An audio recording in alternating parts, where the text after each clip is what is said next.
Hello everyone, welcome to my YouTube channel Computer Knowledge by Divya.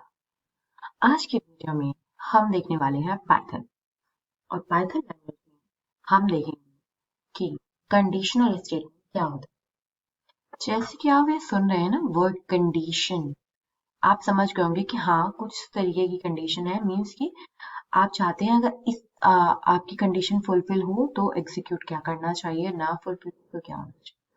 Conditional statement आपकी 3 types की होती है। एक होती है इफ कंडीशन, एक होती है इफ एल्स स्टेटमेंट, एक होती है एलिफ।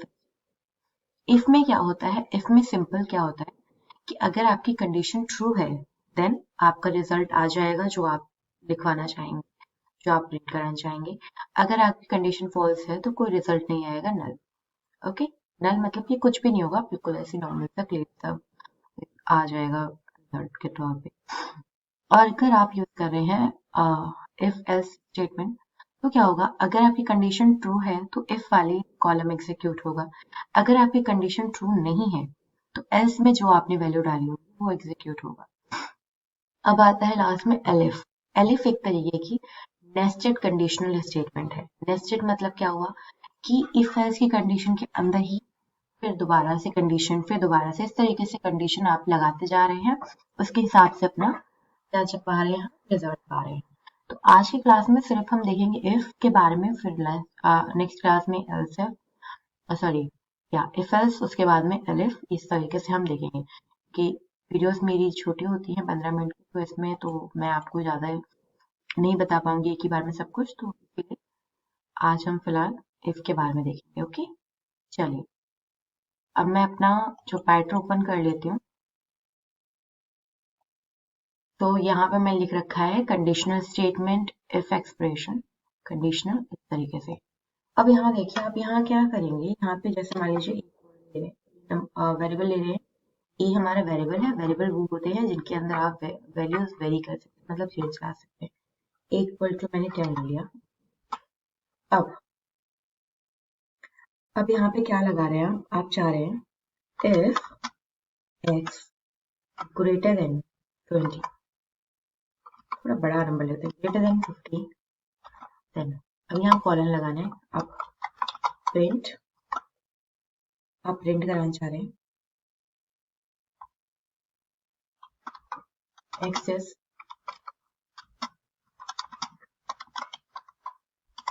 ग्रेटर देन,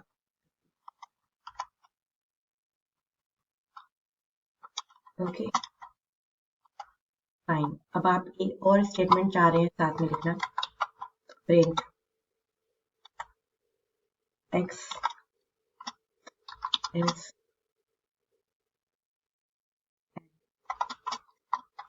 इंटीजर, मतलब कि आप कोई भी स्टेटमेंट लिखवाना चाह रहे हैं। प्रिंट एक्स इज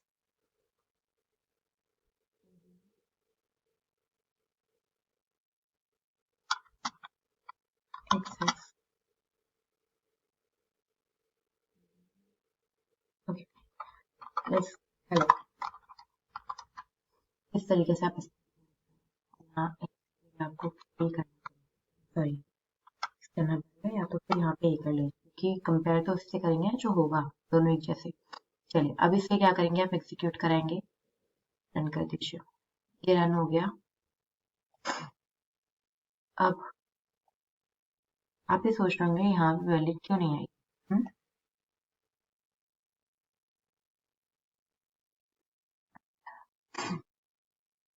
अब हम सिंपल यहाँ पे क्या करेंगे, ये वाले सेगमेंट्स जो हैं कॉपी करेंगे, देन हम यहाँ पे चलेंगे और यहाँ से हम हटा देते हैं।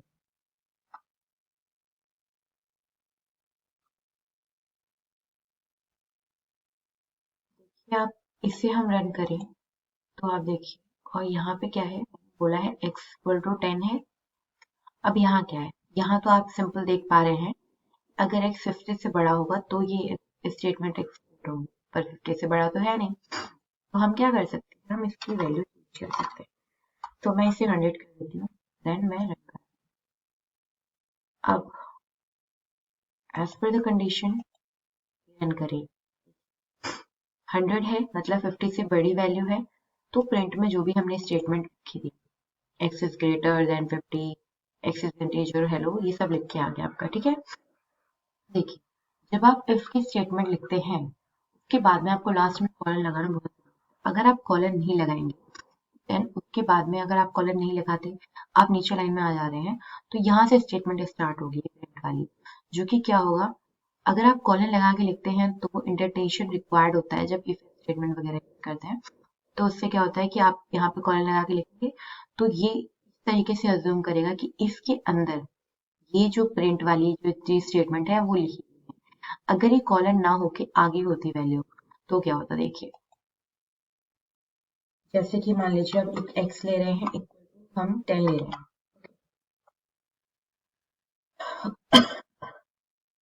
देन ये स्टेटमेंट लिया मैंने।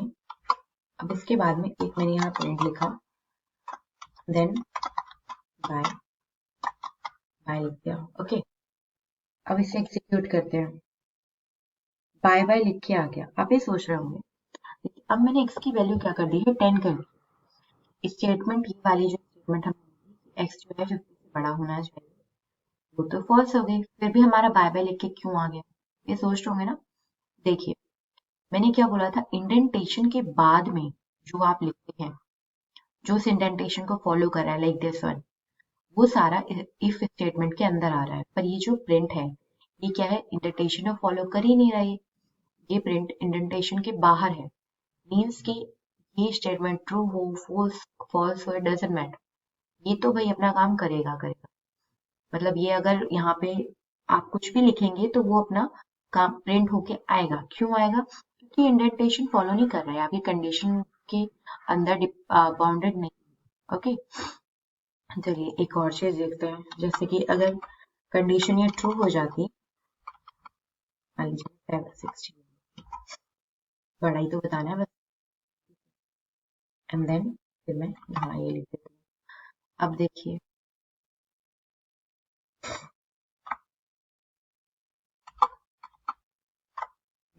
अब इसे रन कराइए। अब यहाँ क्या हुआ, यहाँ पे सब सारा आ गया, ये कंडीशन आपकी ट्रू हो गई तो आपकी तीनों लाइन एग्जीक्यूट कर दिया। ठीक है, उसके बाद में ये तो ऑलरेडी होना ही था, होनी थी, आपकी कंडीशन ट्रू हो या फॉल्स हो, इस वजह से ये वाली वैल्यू यहाँ पे आ गई। ओके, अब इस हिसाब से आप कुछ भी इस वाली कंडीशन में, मतलब कि आपकी वैल्यू अगर सही होगी तभी आपको रिजल्ट आएगा, अदरवाइज नहीं आएगा। ये आप पे डिपेंड करता है आप किस तरीके से। लेट्स सी, एक हम लेते हैं यहाँ पे x इक्वल टू 50। ओके, अब यहाँ पे if x divided by 2 equal to then print x equal to,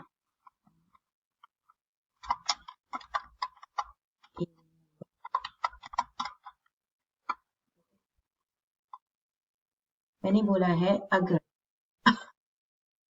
क्या करेंगे, रन करेंगे, x is a even number, क्यों आया, देखिए x इक्वल टू 50, ठीक है, x की वैल्यू 50 के बराबर है, 50 है। इफ x, अगर x को डिवाइड करेंगे 2 से, इक्वल टू 0, 0 0 आना चाहिए। मीन्स इसका मतलब ये है, जब हम 50 को डिवाइड करेंगे 2 से, तो इसमें रिमाइंडर ना बचे, अगर रिमाइंडर अगर नहीं बचता है तो क्या होगा, इसका मतलब हो जाएगा कि ये वैल्यू इवन है। देखिए सिंपल बात है, अगर मैं 10 को डिवाइड करती हूँ 2 से, तो क्या रिमाइंडर आता है, रिमाइंडर नहीं आता, 5 बार में डिवाइड हो जाता है ना।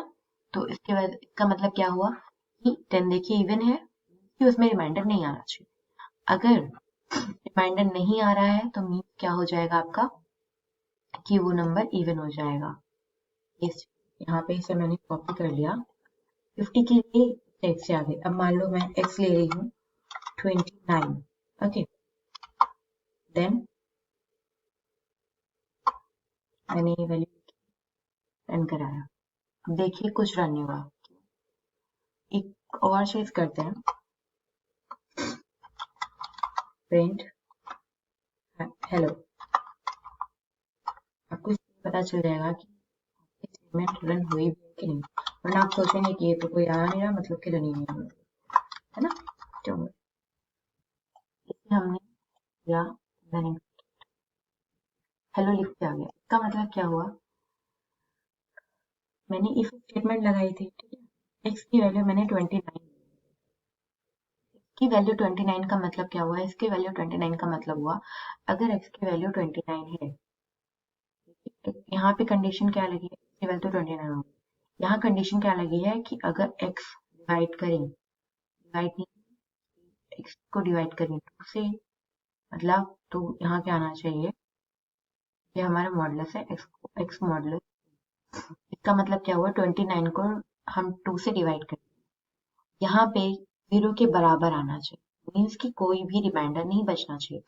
लेकिन आप यहाँ देखते हैं तो यहाँ पे रिमाइंडर बचेगा, कि ये जो 2 है ये 29 को डिवाइड नहीं कर पाएगा, पूरी तरीके से डिवाइड नहीं कर पाएगा, डिवाइड तो हो जाएगा पर पूरी तरीके से नहीं होगा, रिमाइंडर बचेगा। अगर रिमाइंडर बच रहा है तो ये जो स्टेटमेंट है ये तो एग्जीक्यूट होगी नहीं, तो क्या होगा, तो ये स्टेटमेंट एग्जीक्यूट नहीं होगी। हम सिर्फ इसको लगा रहे हैं, एल्स वाला यूज किया अभी हमने। क्या होगा कि ये स्टेटमेंट जब नहीं ट्रू है, ट्रू होगी तो ये एग्जीक्यूट होती है, सिंपल बात। ये स्टेटमेंट फॉल्स है, इस वजह से स्टेटमेंट यहाँ पे एग्जीक्यूट नहीं होगी। तो हमने क्या किया था, हमने एक अलग से ले लिया था प्रिंट।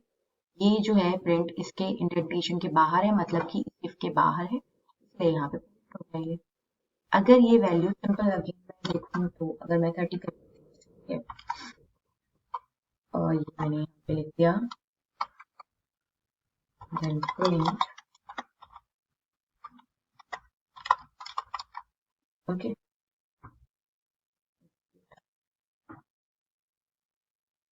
सिंपल, यहाँ 30 क्या होता है, 30 इवन नंबर होता है। इवन कैसे होता है, कैसे पता चला, आप ये सोच रहे हो। सिंपल सा हमारा तरीका है, जैसे कि हम क्या कर सकते हैं कि अगर हमारी स्टेटमेंट ट्रू है तो हम डेटा लिखेंगे, हम प्रिंट करवा सकते हैं।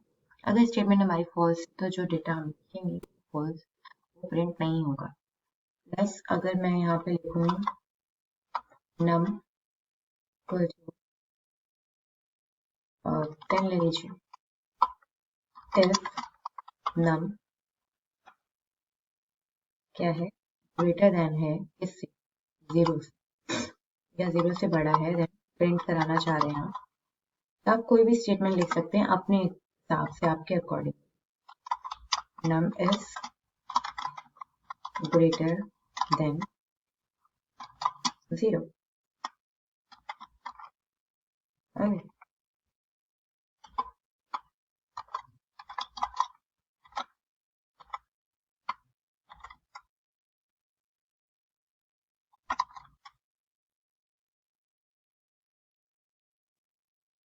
यहाँ पे इसे रन करा दीजिए। यहाँ क्या हुआ, तो 0 से बड़ा है ऑब्वियसली, ये नम 10 है, यहाँ क्या हो गया, प्रिंट हो गया ये statement, num is greater than 0।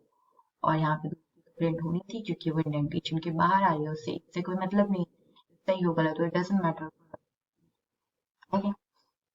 तो ये तो भाई मैटर नहीं करता, कि प्रिंट के लिए ये मैटर नहीं करता कि सही होती है, ट्रू होती है स्टेटमेंट या फॉल्स होती है, तो वो तो प्रिंट होना ही है। तो यहाँ पे ये क्या हुआ है, यहाँ नम जो है वो 10 है, और नम क्या है, 0 से बड़ा है, इसलिए यहाँ पे हमारी स्टेटमेंट जो है नम इज ग्रेटर देन 0, वो प्रिंट हो गई है। इस तरीके से हम देख सकते हैं कि इसको हम कहते हैं कंडीशनल स्टेटमेंट, और ये हमने पहला पार्ट कवर किया है कंडीशनल स्टेटमेंट का। आज हमने देखा है कि इफ कंडीशनल स्टेटमेंट क्या होती है, और अपनी नेक्स्ट वीडियो में हम देखेंगे इफ एल्स सॉरी इफ और एल्स स्टेटमेंट क्या होता है, स्टेटमेंट क्या होती है, हम ये लास्ट अपनी नेक्स्ट वीडियो में देखने वाले हैं। आई होप आपको वीडियो पसंद आई, वीडियो पसंद आई वीडियो को लाइक कीजिए, चैनल को सब्सक्राइब कीजिए। अगर कोई इश्यू फेस कर रहे हैं आप ड्यूरिंग द लेक्चर तो आप मुझे जरूर बताइए, ताकि मैं रिजॉल्व करके आप वीडियो की क्वालिटी और अच्छी कर सकूं, ताकि आपकी और भी ज़्यादा हेल्पफुल हो। शेयर ज़रूर करिएगा सब।